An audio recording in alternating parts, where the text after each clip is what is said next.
Aussi, si les gens, entre guillemets, les gens, c'est une formule toujours un peu bizarre, croient des thèses farfelingues sur le 11 septembre, ça devrait nous interroger quand même. Les gens ne sont pas tout d'un coup devenus complètement idiots. Donc il faut essayer de comprendre ce qui a conduit à ce que les gens ne soient plus en situation de distinguer la vérité du mensonge. Et j'insiste beaucoup dans le livre sur l'esprit critique et la faculté de juger qu'il faut absolument réhabiliter et qui a été, à cause des vérités officielles, battue en brèche, moquée. Et il faut réhabiliter l'esprit critique, la liberté de penser et la faculté de juger, comme on disait dans le temps. Mais on ne peut dissocier, d'après ce que vous dites dans votre livre, au fond, les théories du complot sur le 11 septembre sont indissociables du mensonge sur les armes de destruction massive qui est porté par le gouvernement américain quand il décide d'envahir l'Irak, sans qu'il y ait aucun rapport entre l'Irak et les attentats du 11 septembre. Donc on va comme ça, construire des mensonges qui vont aller jusqu'à Colin Powell avec sa fiole, et qui est le mensonge suprême auquel collabore non seulement le gouvernement américain, mais le gouvernement britannique, les journaux aux États-Unis. Alors il y a ceux qui sont trompés, et puis il y a ceux qui savent que c'est un mensonge, mais même ceux qui savent que c'est un mensonge le font peut-être de bonne foi. C'est peut-être le cas de Colin Powell. Il se dit, bah oui, il y a sûrement des armes de destruction massive, alors le fait d'avoir ma petite fiole, c'est pas si grave que ça. Au fond, pour vous, tout ça est un bloc. Il n'y aurait pas le succès des théories du complot et du complotisme en qui concerne le 11 septembre ne peut se comprendre qu'à la lumière de cet événement-là.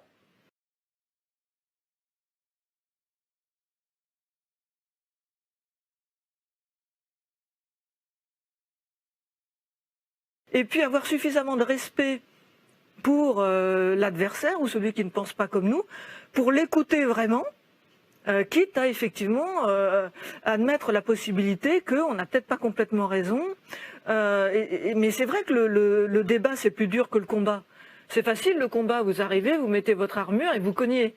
Le débat, ça implique de poser l'armure, et d'accepter éventuellement de prendre des arguments dans la figure auxquels on n'avait pas pensé, et puis de se dire ah oui là peut-être que j'ai exagéré ou peut-être que je me trompe, etc. Il faut un peu de modestie, un peu de force aussi.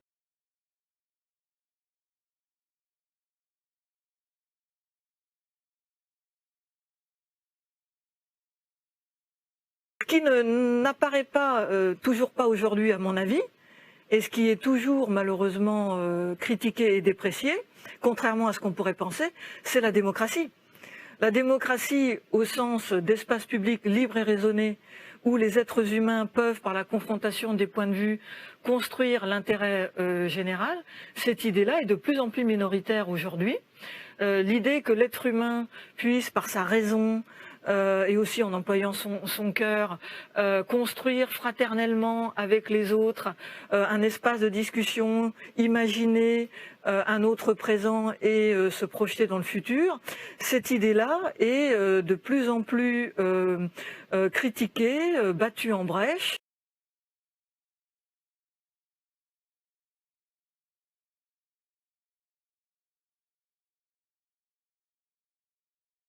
Au fond, on dit toujours qu'on est à une époque de scepticisme généralisé, mais en fait, la plupart des gens sont très peu sceptiques, ils n'ont pas beaucoup de doutes. Simplement, ils choisissent une vérité plutôt qu'une autre. On voit, on est dans un cas où il y a une coexistence de vérités différentes, parfois même opposées, qui s'affrontent. C'est un pur rapport de force entre des vérités différentes, comme pendant la guerre froide, au fond, où il y avait la vérité du monde libre, enfin, entre guillemets, qui se considérait comme le monde libre, et puis les vérités qui circulaient dans le monde communiste, qui n'étaient pas du tout les mêmes. J'imagine que pendant l'Empire colonial, c'était la même chose. Il y avait une vérité sur la colonisation qu'on tenait en métropole, il y en avait une autre qu'on tenait dans les pays colonisés, et puis j'imagine que si les Africains, les Vietnamiens, les Algériens avaient pu tweeter à l'époque, on aurait eu une autre vérité qui était celle du colonisé ou décolonisé, justement. Donc j'en reviens quand même à la technologie. Au fond, il y a toujours eu des vérités différentes. Aujourd'hui, la différence, c'est que tout le monde est devenu émetteur. Et qu'autrefois, vous écriviez une lettre au journal pour vous plaindre, mais ça s'arrêtait là, on mettait la lettre au panier. Aujourd'hui, vous êtes émetteur, donc vous allez trouver des gens qui sont d'accord avec vous, et ça va, comme ça, faire florès. Effectivement, aujourd'hui, tout le monde peut mettre son grain de sel dans le débat public, tout le monde peut y aller de son petit message, tout le monde peut proposer, jeter son point de vue sur la place publique. Vous évoquez des rapports de force, le problème c'est que tout ça ne communique pas.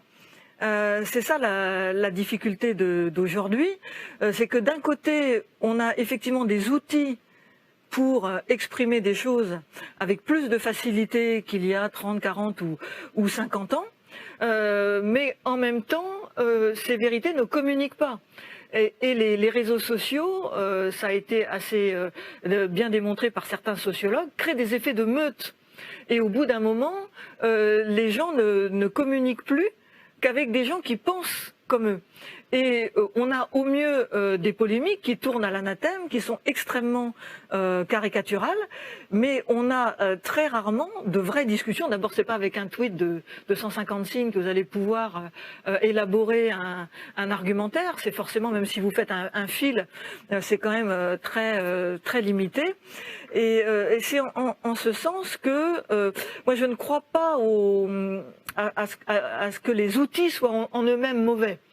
Les Twitter, Facebook, Instagram, tout ça ne sont pas en eux-mêmes mauvais. Ils sont mauvais parce que derrière, notre esprit s'est atrophié et qu'on a intégré nous-mêmes des logiques de meute, des logiques de combat plutôt que de débat, des logiques pour imposer notre point de vue et qu'on esquive à chaque fois qu'on le peut, la véritable confrontation des points de vue. Si tous les gens, je dis n'importe quoi, mais rêvons 5 minutes, si tous ceux qui sont derrière leur compte Twitter ou Facebook avaient vraiment envie de discuter de manière libre et raisonnée, on aurait une autre ambiance sur les réseaux sociaux, on aurait plus de questions que d'affirmations.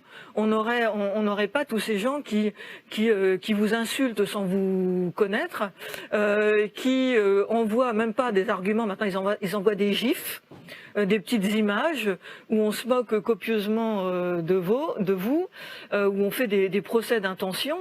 Et c'est ça qui manque, c'est cet esprit. Il faudrait raviver en fait la flamme du démocrate, la flamme du rationaliste habité par le doute, pour essayer de sortir de ces logiques de guerre, d'affrontement, qui sont mortifères, parce que la logique de ça, là on s'affronte sur les réseaux sociaux, mais on sait très bien, vous parliez de violence tout à l'heure, que la violence verbale peut passer à un moment donné à la violence physique.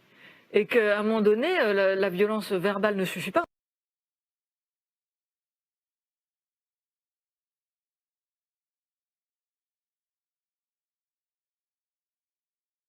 Mais c'est vrai que le débat, c'est plus dur que le combat. C'est facile, le combat, vous arrivez, vous mettez votre armure et vous cognez. Le débat, ça implique de poser l'armure, et d'accepter éventuellement de prendre des arguments dans la figure auxquels on n'avait pas pensé, et puis de se dire ah oui là peut-être que j'ai exagéré ou peut-être que je me trompe, etc. Il faut un peu de modestie, un peu de force aussi.